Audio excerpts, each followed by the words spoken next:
Here's a Mitsubishi Starion and Conquest TSI turbo that I did an upgrade for. This is a TD06 SL2 20G with a 7-blade billet compressor wheel. I did have to sleeve this compressor housing for a pipe so it would have an inlet again. Most people online talk about the 18G that has the SL2 turbine. It is possible to do the 20G just like I showed here, but most people aren't going to do it because the more work of sleeving the compressor housing.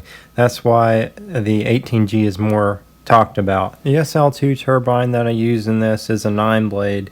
The measurement on this wheel is 54 by 61 millimeter. For people that want to build their own turbo, the specs on this is you're supposed to machine the housing 0.6 millimeter larger than the wheel on the inducer, and the radius needs to be 20 thousandths away from the turbine housing.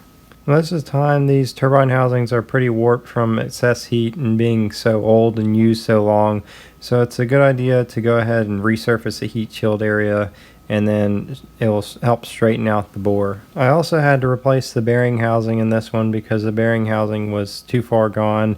It had some kind of contamination problem and it seemed like it was just ignored or something, and it just scarred up the bearing seats really bad and also scarred up the turbine wheel. The measurements on the compressor wheel is 52.6 by 68 and it tapers to 71 millimeter.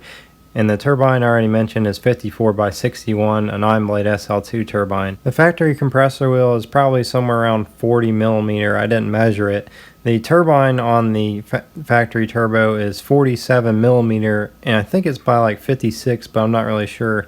But don't confuse the TD05 with a TD05H turbine. The TD05H turbine is 49 millimeter by 56, so the TD05H turbine is not a direct fit for the Starion unless you machine the turbine housing. The TD06 SL2 20G is good for up to 450 horsepower.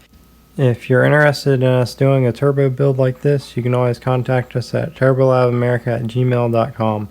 And if you want to do a build like this yourself, I'll link to all the parts used in this build in the description box.